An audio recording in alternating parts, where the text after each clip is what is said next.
Hi, welcome to another Power Blast podcast. In this episode, we're going to talk about tips on how you can relieve back pain. Stay tuned. Hey everyone, Terry Tinsley here, creator of the Power Blast podcast and owner of PutYourselfFirst.com. And we're going to talk about back pain today. A lot of people have messaged me or talked to me in the past that's saying, you know what, I've got this back pain thing. How can I modify exercises, or what can I do to get rid of this tweak or do this? And you know what? I'm thinking, I can totally relate to what you're saying because I got back issues myself. And why don't I just go out and get an expert to come on the podcast and share with you some of these great tips? And so I learned some great things. What I've done, and our special guest on the podcast today is Dr. Nate Berrett. He's a friend of mine, and he is a chiropractor from here in the Boise area. And he is going to share some tips with you on what you can do to relieve back pain, maybe some preventative things to do, some things to watch for. He's got some great tips, and he's also going to share a little demo video on some exercises that he shares with his patients on what you can then try out for yourself. So I can't wait to get that interview going. Let's get to it. Well, hey there, everyone. Welcome to the Power Blast podcast, and I've got my buddy, Dr. Nate Berrett, on the line here, or actually on the video. How you doing, Dr. Nate? Excellent. Thank you. Way cool. The reason why I had this, you may have heard the intro, and I'll share this with Dr. Nate. A lot of times when we're coaching people along, or even just chatting with people about health and fitness stuff, or even just life in general, just functioning, back issues tend to be a big deal. And we know that, chiropractors, it's usually associated with the spine and with the back.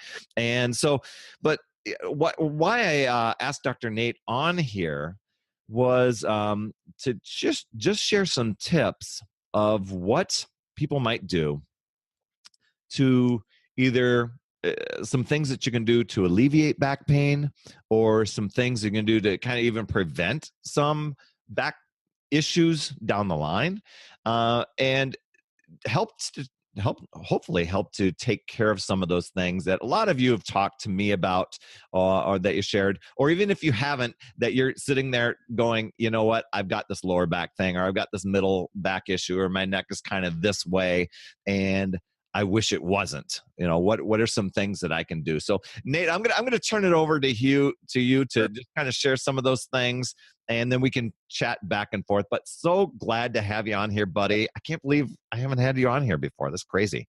No, I'm glad to be on here though. So all right.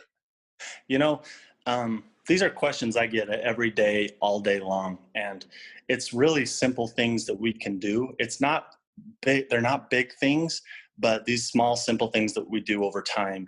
And most of the people I see have desk jobs. And the biggest problem is, it's kind of hard for me to show you here, but if you can imagine somebody taking their head closer to the screen while the rest of their body stays back. And what that creates is, it's called a forward head posture. And when you have a forward head posture, it makes your mid back and your low back have to support your head and your neck, which isn't a big deal unless it has to do it for 8 hours a day, 5 days a week, know where that. But if you can, one of the best things that you can do, if you bring that computer monitor closer to you, what happens is your eyes don't like to see things that are really close to them.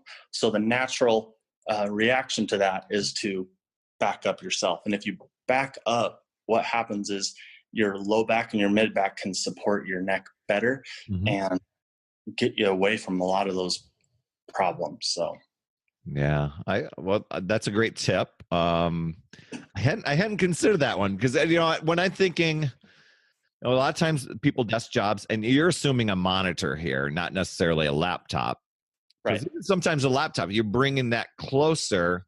Sometimes now the keyboard is at an interesting angle. Yep.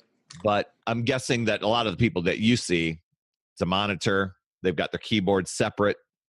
Exactly. Yeah. So what about for those of us, yes, me, who are hovering over a laptop or even our phones a lot?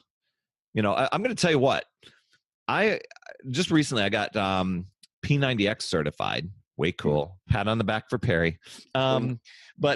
But as I'm showing even Hillary, my wife Hillary, some of the moves, or even if I'm demoing something, or even if I'm just in the living room doing a workout, she will stop me and she'll say, "Babe, check out you're all hunched over," and I will feel like I am in perfect alignment.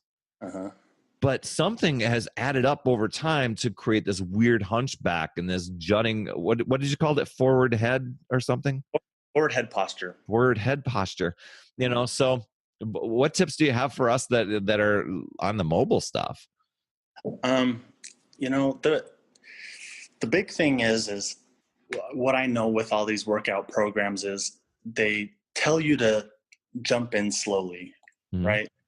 And there's a reason they do that. It's not just so you don't do a big move and throw your back out. It's so that you get all of those muscles around your spine strong so they can stabilize, and have the right curves where they're supposed to be stabilized. So that's really the best thing that we can do is strengthen our core and strengthen those muscles close to our spine, because then it can support us better. Okay. So core workouts are great to do. Anything with like foam rolling of any sort? What's been your experience? Foam rolling, getting regular massages, anything that's with muscle work is really good to do, because what happens is, if you can picture the spine, we've got muscles on both sides. And what that creates is a constant tug of war, right? So if the one on the right is pulling, let's say 10, and the one on the left needs to be pulling 10 to have it be in perfect balance. But if you strain a muscle on the right side and it's pulling twice as hard as the left side, that's going to pull things out, and that's going to create problems. So you want to make sure not just to have your spine, not just take really good care of your spine, but also to take good care of your muscles too. I think a lot of people have looked at massage and things like that as a luxury, but really it helps us take care of ourselves and helps us last longer. Keeps things in balance. And I'm going to give a plug for chiropractic. I mean, that's, you're going in and you're helping make those adjustments to bring things back into balance. But I'm sure that there still will be that muscle tug of war that perhaps the foam rolling and the massage can then help alleviate some of those issues. Exactly. What can happen is within our spine, if we have a certain segment that is turned or out of place a little bit, what happens is you have all these muscles that are attached to it. And then it's pulling the muscle, let's say to the right, and then that muscle pulls back. Now, you can go get a massage every single day of the week, but until you fix that problem in the spine, the muscle is not going to go away. So it's a chicken or the egg type of a situation, but it just get it taken care of. Yeah. Well, sometimes easier said than done. People need to look at their insurance and they need to look at other things. So, okay, let's look at some other options like, okay, massage. We look at it as luxury, but it's really kind of a necessity. But for the person that's not going to go into a chiropractor or not going to go to a massage therapist, are there some exercises people can do either at home or in the office that can either temporarily alleviate some back pain or over time? I'm sure it takes some consistency. Absolutely. There's a simple exercise that I call the UTL exercise. UTL. And kind of hard again to show here, but what you're doing with these exercises is you're strengthening those muscles in between your shoulder blades that go to the spine. And what happens is when we strengthen those muscles, it pulls our shoulders backward like that.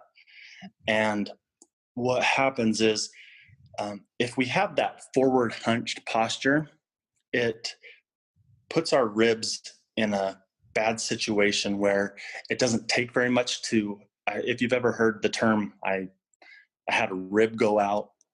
Lots of people say that term, and this is what we're talking about here. So if you're hunched over, you're more likely to have that problem than if you can strengthen those muscles, bring your shoulders back, and then it puts those ribs into a more stable spot. But yeah, I don't know how I would demonstrate what those would look like, because I know I can see my face down there and I can't.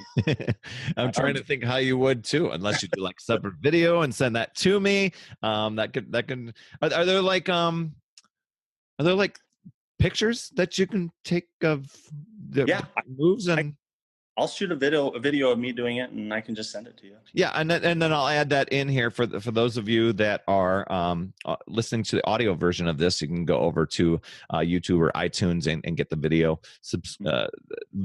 podcast version, and I'll make sure I add that in here. This is the video I was promising to do on the UTL exercise. Okay, now what you couldn't see on the video from before was what I want you to do is go like this, and that's the U, okay?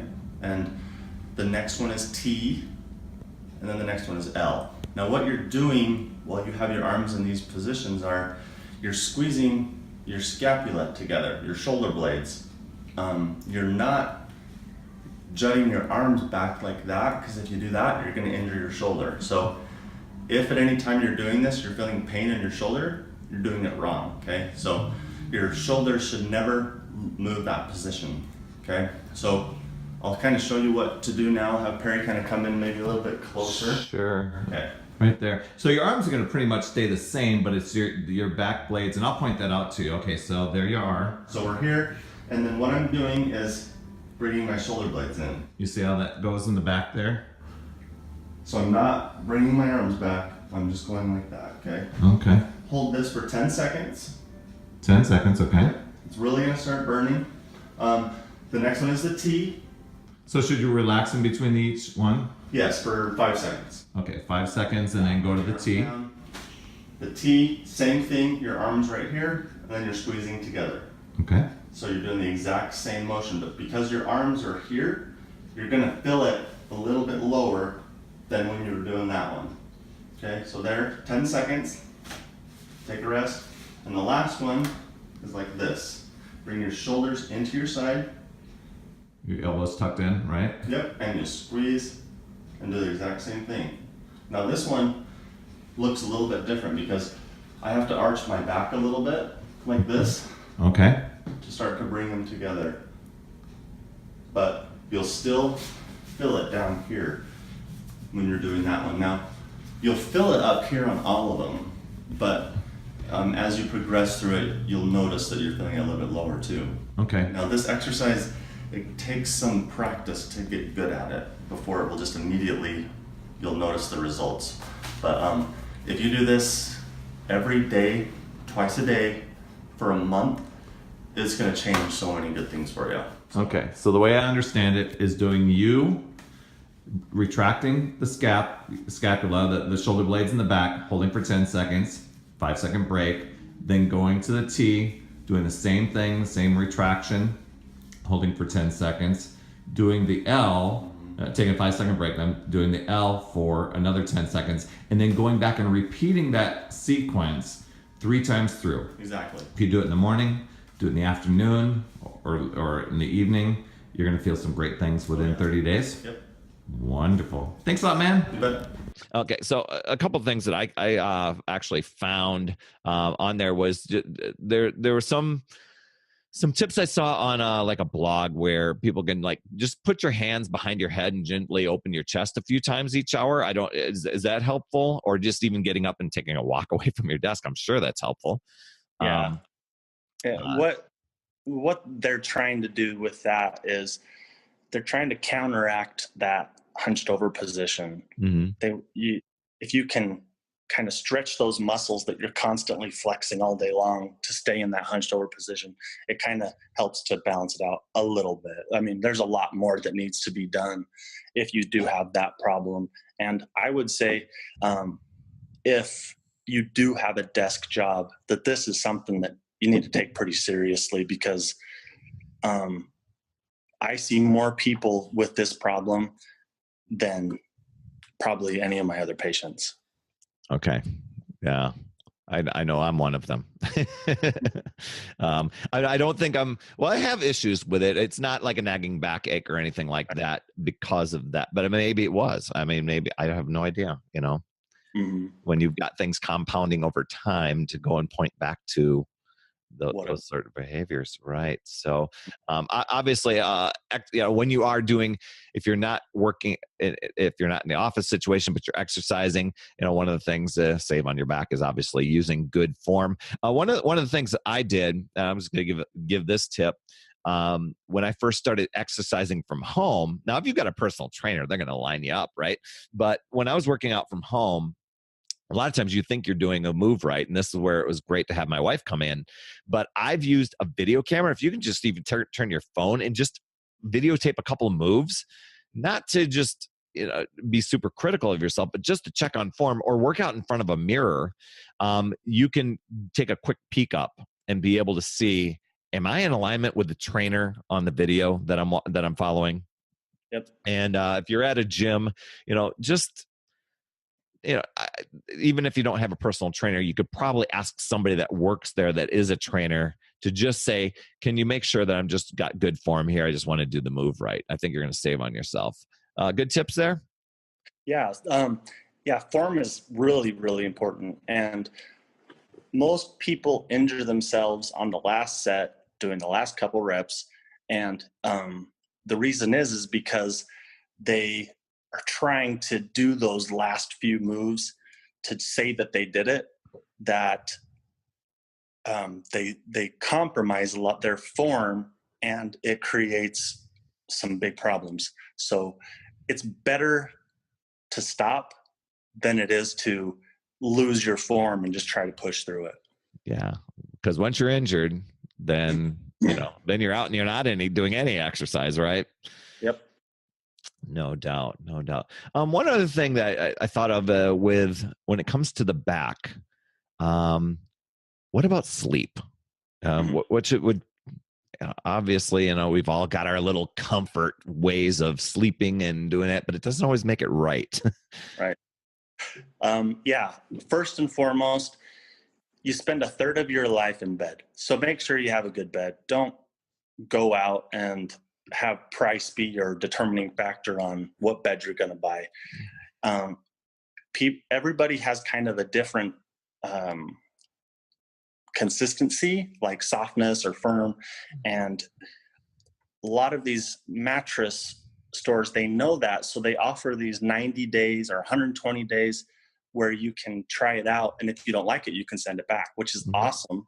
And more people should take advantage of that, because what happens is they just say, oh, I'll be fine, or, oh, I can deal with it, or I'll get used to it and it'll be fine. But that's your body telling you, you need something softer or more firm. And so that's the most important part. The next part is obviously a good pillow. If you're going to sleep on your side, you need to make sure that you have a pillow that is, what's the word I'm looking for? It's thicker, so that when you're laying, if you can picture me, kind of pretend like I'm laying on my side right here, and you want to make sure that your head can stay in this neutral plane, so that it's not reaching down like this to hit the pillow, or it's not pushed this way because the pillow is too thick. You got to find that right pillow. And it'll say like, a lot of those pillows, when you buy them, they'll say like side pillow or back pillow or belly pillow. So that's a good place to start. So on your side, that's what you do. And then on your back, you want one that's soft and one that you can get comfortable with. There's a lot of those form-fitting pillows that people used to do. Mm-hmm. It's uncomfortable. And if you're uncomfortable, your body's telling you that for a reason, like, hey, buddy, this isn't a good idea. Stop doing it. Stop doing that. So just get a good, comfortable pillow, and kind of go with that. And my opinion is never sleep on your stomach. Stay away from that position, like it's the plague. Oh, okay. Yeah. Gotcha. Well, I'm trying to think, as you're saying this, I'm trying to think of my own sleeping habits. I'm probably more on the side. I've seen those little contour pillow sort of things. And yeah, I mean, I think they are uncomfortable, but if your body's out of alignment, I would guess that if you're trying to sleep on something that's appropriate, you might feel a little uncomfortable at first even if it's not one of those contour pillows, but I don't know. Mm-hmm. Interesting. Well, those are some good tips too. So, I thought that would be great. I know things that work for me. Massage. I don't do it regularly, but I do foam rolling. I love rolling out the fascia. I think that I recently got a roller that is just specifically for the fascia. It's not like that doesn't give like the typical foam roller. But foam rolling, and then going to see a chiropractor like you. And I've even had great experience going to a physiotherapist that has given you, that person will give you some direct, small, seemingly insignificant exercises and drills to do that can bring your body back into alignment, or bring muscles back into balance in areas that sometimes I find that the workout's even tougher than doing a regular main workout, because you're working such small, fine muscle groups. Mm-hmm. But those are the things that have pretty much gotten out of whack. I don't know, do you have an experience with that? Yeah, I think it kind of goes back to when you start an exercise regimen, like we talked about earlier, you want to start into it slowly. Like if you haven't worked your legs in 2 years, don't go and do squats for a long time, because then you're not going to be able to walk, and it's just not good for you. So go slow, and as you go slow, it will strengthen those small muscles that you're talking about, so that they can support you when you add weight down the road. Okay.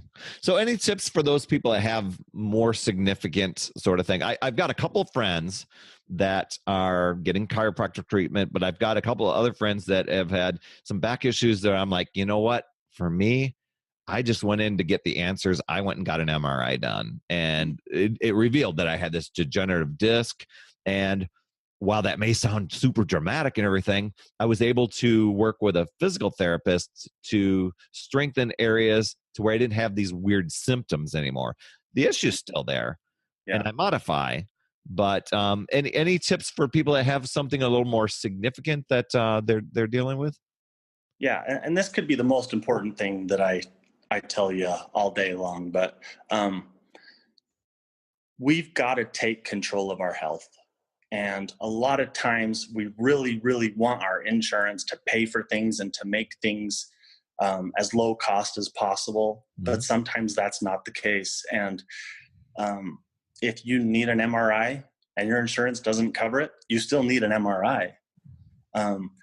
And putting the money into those things as early as possible is going to save you from the big expenses down the road. So,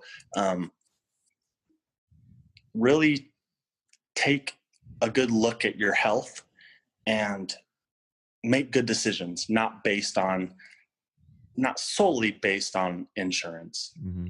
It's hard because we're an economy that is, we have money and we need it, and we have to pay our bills, and we need to do this and that. But our health is all that we have, and we need to take good care of it, or we're in trouble. You bring up another good point as you're saying that. Yeah, I mean, you're so right. And, I will say that I'm very conscious on if I find out I have to have a procedure of some sort, and I'm like, what is the bottom line dollar on that? And then I'm kind of weighing that decision. So I know there's a lot of people out there doing it. So speaking of health is all that we have, what about preventative things that I'm sure that are there a lot of back issues caused by being overweight or being obese? I mean, we've got some things that we can do there, obviously, with getting our eating under control and diet and exercise, which sounds like maybe not fun. But I know for me, when I saw diabetes on my horizon, and I'm looking at all these medical procedures that might be covered by doctor or medical insurance or whatever, but it might not. And then I'm like, you know what? There are things I could just do and control that doesn't cost this dramatic thing. It's just going to take me time and effort to put in with diet and exercise. But what has been your experience with helping people with that? Is that cause back issues? Yeah. And here's one that I see a lot that maybe you don't think about, but you have a select group of people who they will only get health care when they are on their deathbed. They don't want to pay for it. They want to wait to see if they get better. And that creates so much stress within our system. And I'm not just talking about, back pain. You got hormones that create inflammation that just create a slew of other problems. So it's not waiting until you're that bad to go get help. If you notice something's coming on, that's when you start it. But as far as small things we can do as far as maintenance is, it really just comes down to diet and exercise. And the other big one is probably water. People don't drink as much water as they think that they do. And I'm hearing it more and more. People just say, I don't like water. I can't drink it because I don't like it. And they have these, I'm not sure what they are. It's kind of something you can buy at the store that you squeeze a liquid in and it flavors it. Okay. And they have like caffeine and things and like that to give them an extra boost. And then they're altering the dynamics of the water and what its purpose is. And our bodies need water.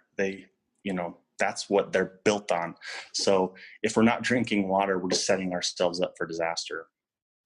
That's a good point. I think a lot of people look at water, and I was probably one of them. But we look at our other drinks. It's like we want this refreshing, tasty drink. But if we look at water as it doesn't have to be this refreshing, tasting drink. We need it for our organs, for our our life force of every sort. We need it like medicine. It's like the ultimate medicine for our body, and like good food. That I'm not talking like McDonald's either.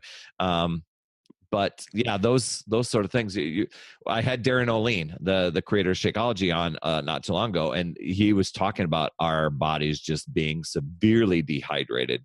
And then there's a whole other host of issues. But so with being overweight, being obese, does that create back problems? And exercise is obviously one of those things that's gonna help people then. Yeah.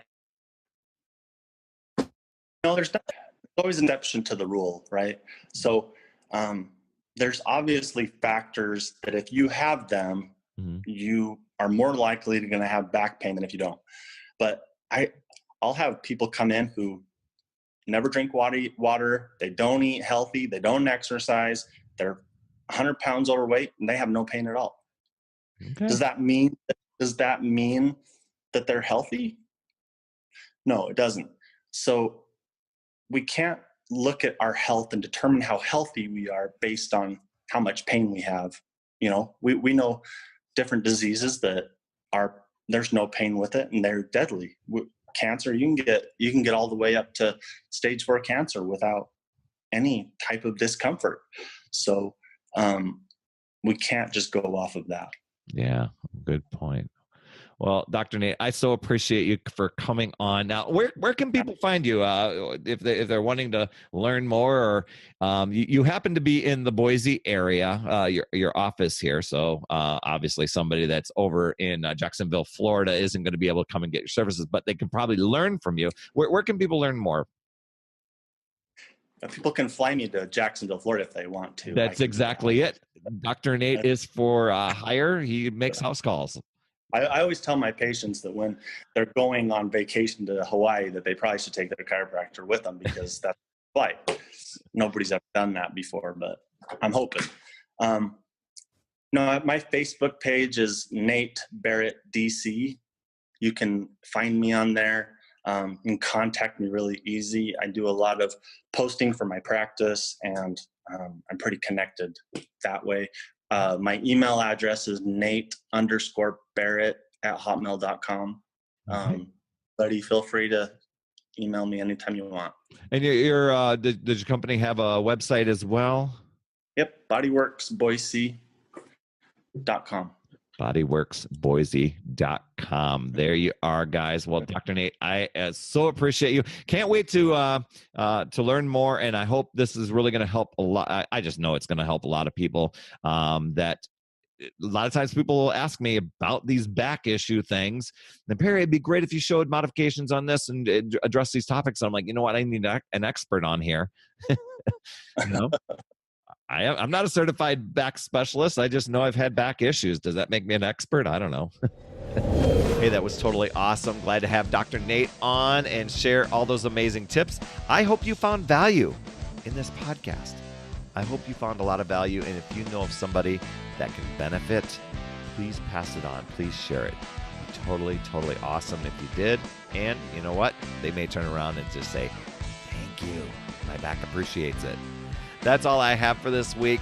If you were on watching the video, you got to see the demonstration. But if you're on the audio part of the podcast, you can just go over to Power Blast Podcast within the iTunes store and do a search for Power Blast Podcast and find the video version.